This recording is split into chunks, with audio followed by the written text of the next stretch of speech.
Bonjour, je vous présente aujourd'hui une brève présentation sur une nouvelle technologie qui s'appelle WiMAX, surnommée en anglais Worldwide Interoperability for Microwave Access. Bien sûr, la première question qui se pose, pourquoi la naissance d'une telle technologie? On voit les demandes. Premièrement, on voit que la demande augmente au niveau des nombres d'utilisateurs, au niveau aussi des grandes opportunités, comme avoir accès à Internet avec haut débit, caméra intégrée, avoir un grand espace de stockage, audio MP3. Et deuxièmement, on voit une grande concurrence entre les différentes compagnies comme Nokia, Samsung, Rogers, dont leur intérêt dominant le marché et procurer un service qualifié pour leurs clients. Et troisièmement, on voit l'avenir, bien sûr, dans le terme développement, évolution selon nos besoins. On passe maintenant à définir et savoir les caractéristiques de la technologie WiMAX. Premièrement, c'est une technologie hertzienne de transmission de données à haut débit allant jusqu'à 70 mégabits par seconde sur 50 km, avec un accès à large bande sans fil mobile et fixe.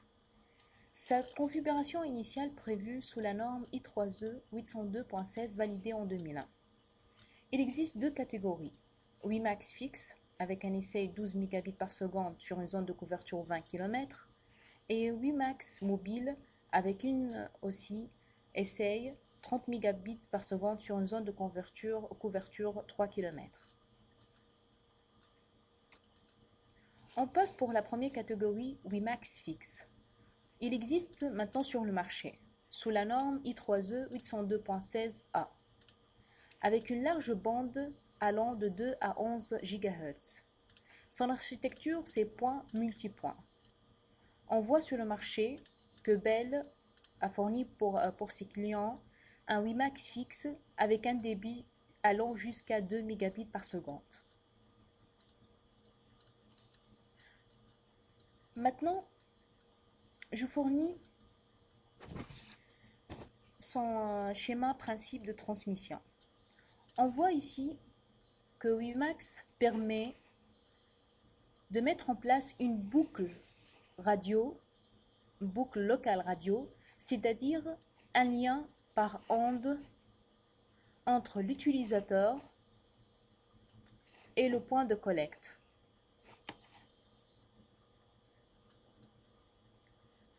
Le point de collecte assure la liaison avec le réseau Internet mondial. Une liaison à haut débit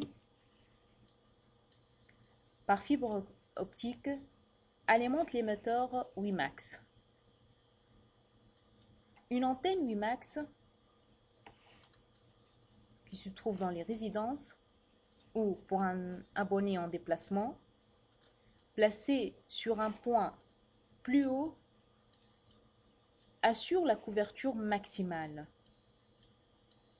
Entre l'antenne et l'utilisateur, on trouve des transmissions sans fil, transmission radio avec ligne de vue.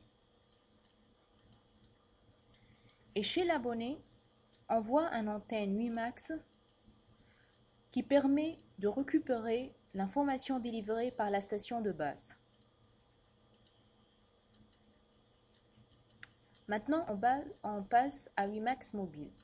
Elle est en développement sous la norme I3E 802.16e avec une large bande de 2 à 6 GHz et un type de modulation qu'il utilise, c'est le OFDM, Orthogonal Frequency Division Multiplexing, et une architecture du système MIMO, multi-input, multi-output. Maintenant, avant de terminer, je passe à une séquence de la compagnie Samsung dont elle présente les grandes opportunités de WiMAX.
Merci de votre attention. Question.